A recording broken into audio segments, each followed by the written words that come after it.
Okay, so we got The Prodigy by Firestarter today. No, it's Prodigy. The song is Firestarter. It says here The Prodigy. That's the name of the band. So it's not Prodigy, it's The Prodigy. Whatever. Just making sure. Good. I could be wrong. It's happened All right. before. Once you turn it up. What's with your song choice for Song of the Day? We gotta pre-approve these from now You'll on. know when I'm in a good mood because I'll put some kind of soft music on. Maybe. Are you something. are you not feeling it today? Is that what it is? What does it say? No. Says, Jeff, not feeling it. No, I'm not feeling it. Are you feeling it? Yeah. Okay, feel A little this. bit. Welcome, everybody. Thank you for tuning in if you are. Hey everybody. We were looking for answers to last night's trivia, but no luck so far. You want to ask it again? Is it too? Yeah, okay. Who designed the P-35? And I mean not the final adopted French version, but what the French had come to FN and asked for a P-35. And there's two answers really, and I'll be happy with either one if somebody would just throw one out there. Otherwise, And what are we giving away? a poster. Show him, Jeff. There it is. A office poster, custom art. The Office poster. Jeff has not watched one episode of The Office. Have you watched any episodes? An entire episode? No. What? Like flashing by on a commercial and stopping and trying to grasp it? Yeah. I'm still trying to wrap my head around this Firestarter. What is going on with the music video here? You know, What's he doing? he's just having fun. You guys should check out the video. It's Some quite weird, entertaining. some weird stuff, man. Anyways, hi everybody. Why don't you, whoever's watching, try to answer Jeff's trivia question. You get a free poster. You know, born to serve, apparently. So we're just getting organized. G-code holsters and accessories. Come on down here. I've got more. And we need a little straightening up. The place has been a little messy. We've been moving around. Parts, so forgive us. You name it, we got it. Tools. I've got Streamlight storage here. In case you need to buy your flashlights by the case. In case you need to buy them by the case. We do sell them that way, right? We do. And keep in mind, this is just a tip of the iceberg. Our main warehouses hold more and more stuff. I'm bored. Yeah, so that's our store. What's next? We got a ton of gear. All right. You need odd caliber? All right, guys. So that's our retail store. We did a little video for you guys. Probably should have edited it in retrospect. It condensed it or something. I don't think it mattered. I mean, it kind of showed how big it is and how much stuff. I really just want people to be able to see it. So Yep. this is a cool item. I actually use it every day, and I wanted to show it to our viewers because it's just a really cool product to spotlight. Here, let me show everybody. So we got these shock headsets in. It's really cool. These are like these Bluetooth headsets, and they work with bone conduction. So the way it works, you just slap it right on. I'm gonna model it for us over here.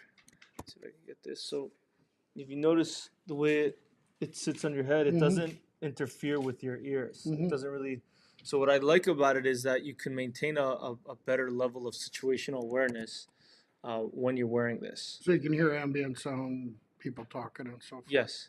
So that's what I like about it is that you can keep it on a low volume. I mean, granted, if you keep it on a high volume, it's gonna distract you no matter what. And if you're focused on what the phone call or what you're listening to, obviously you're going to be distracted. But I think it's better than ear pods and stuff like that in that you maintain a level of situational awareness. So when you're going on a run, when you're jogging or just commuting, Yep. or anything like that, just going about your day, You'll hear traffic it's noise. so comfortable. I really forget that it's on me. I really do. The battery lasts forever. I mean, I'm sure that officially it'll say here, the hour time, but I mean, I rarely have to deal with. Here, a second. I rarely have to deal with charging it. Doesn't seem very expensive either. No, it's not too pricey. And this is how you're on it most of the day during phone calls and so forth? Yeah, when I'm taking calls, because I get people coming in my office and they want to talk to me and such. So look, we have 34 of these in stock. So let me and ask I could you. hear people talking to me in the office while I'm on the phone it doesn't interfere. So I like that as well. And let me ask, so when I come in and bug you and say, are you on the phone? Can the person, because it's bone conduction, can the person you're on the phone with hear very well, or I does it don't kind of know, block it but out? I was gonna bring that up for whenever I try to talk to Siri with it. Mm-hmm. I sometimes run into issues in that Siri's like thinking I said something else or No. it doesn't understand me. So it's kind of funny, but I've never had someone say I'm not hearing you clearly while using it. No, I'm wondering if, like, I walk in your office and say, hey, are you on the phone? If that person can hear, because it's I don't bone know. We conduction. could text it. We could test it, Maybe.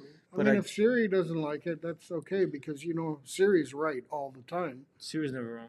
And then, Siri is the new AI, and she's going to be telling you what to do soon. I don't think Siri's the new AI. Siri has ways to go.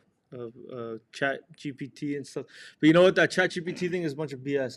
I mean, in that, like, people think that it's gonna like solve all your. I've asked it questions and it's been wrong, and I told it like you're wrong, and it goes, oh, you're right. On second thought, it's actually this, and it gave me wrong So answers it like sounds for like Chat questions. GPT is just being trained by a good old BS artist. No, what it does is, from what I understand, is that it takes as much data as it can from the internet, and the internet sometimes is wrong with stuff, so it learns through the internet. Which we all know the internet is so smart. So yeah, so if you use the internet as your source, I mean, maybe this thing, You're screwed. ChatGPT is You're sucking screwed. Wikipedia dry for its data. Well, So you'll be screwed if they even go to Wikipedia. They'd be yeah, doing but it I mean, they teach it like this is what a reliable source is. This is not a reliable source, and it learns, but it's still learning. in theory. That sounds good. From what I understand about actually what it is, it's taught by people who are very opinionated and are adding their influence and opinions into what should be a neutral platform. Yeah. So anyway, I'm done. So this is Jeff. We don't want you slipping into one of your rants again. All right,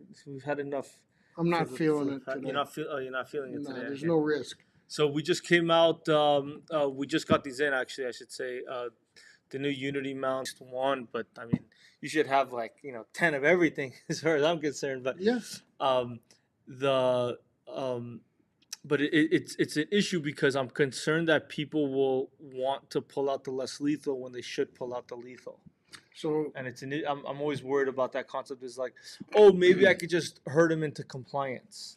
And the fact of the matter is that sometimes that's not going to work. And I don't want to have any regrets of like, I should have pulled out the lethal. well, there are issues legally with civilians and less lethal. Number one is law enforcement have certifications, they have specialized equipment, and they're allowed to do it by law for the most part. Civilian discharge of a firearm in the direction of another human is going to be viewed in the eyes of the law as attempted murder, discharge of a firearm when it might be restricted. I mean, it runs very deep. It's unfortunate because historically, people were loading rock salt or whatever as an annoyance, as a deterrent for criminality or whatever it was. And over time, cases were brought up in court and people started being charged for literally trying to hurt someone or kill them using lethal force, even though the projectiles they're using are not lethal. And so there was a time when I was younger on duty doing security and so forth, we were carrying rubber buckshot, rubber ball ammo in situations where we were being harassed, sometimes with firearms, but it was a deterrent. And looking back now, good thing that nothing ever came of it because, again, you've got to realize you're taking a real firearm and you're pressing the real trigger, pointing in the direction of another person. And Well, sorry to cut you off, but yeah, I think the appropriate or if I was using that round, I would have a designated less lethal shotgun, and it would be properly marked. So the common thing to do, especially in the law enforcement world, is to have orange furniture on the gun to clearly mark it. Things like that, so that people know that this is going to really hurt, but it's also not designed to kill you. I wouldn't put a less lethal round in my you know shotgun that's designed or that would also use lethal rounds because you never also want to be in a position where you made a mistake. I thought I put true, less lethal and I put lethal. I thought I true, put lethal and really it's less lethal. true. You don't want to ever be in that position. So with less lethal options, you want to dedicate a gun like a shotgun to that, and you mark it. And the law is the same way, like the gun's always loaded, finger always off the trigger before you're until you're ready to fire. Mm-hmm. The rule is that designated less lethal is never allowed to have lethal rounds, no matter what. Even if you're on the range and you're just practicing or something like that, nope, you have to pull out your lethal designated weapon. So There's rules like that I to. understand your Yeah. point, but unfortunately, in court, things will be viewed very much differently. I almost think now, in looking at these products, that if they made perhaps an insert, a replacement bolt, a replacement barrel, something to differentiate and make that firearm incapable of chambering live ammo, might be a smart Yeah, way you to see that market with like to. force on force guns and stuff like that, because they're still Yep. considered firearms technically, but you're not allowed to the 17 When you're talking T's. simunitions, No, UTM, no, I don't know about UTM. I'm sure UTM's the same category, but marking force on projectiles. force and simunition guns. Mhm. Well, not and simunition guns are considered firearms. They're blue, um, but and they cannot fire regular 9 millimeter rounds, but it's considered a firearm. But they are regulated. Yeah. Yeah. Yep. So there is what you're saying. There is some precedence to that. Yeah. Anyway, I think it's a neat idea. Um, and my hesitancy shouldn't, affect anyone else. You make your own decisions based on what you want to. I think in the end, if you were to deploy something like that, of course it's not lethal force, and so therefore you shouldn't be charged for it.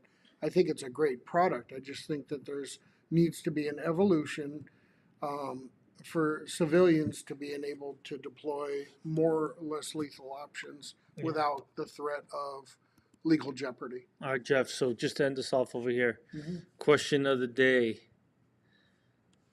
All right. So you have to choose 20 minutes with any animal. You receive $100 million. Which one are you doing? Probably the crocodile. Crocodile? Yeah. I think that's what most people answered. And I mean, if it's in water, I don't know, but That's what a lot of people said. They go, is the crocodile in or out of water? It yeah, because depends. the other ones, I mean, if a tiger's not Let's in a say bad each mood, one in its own element.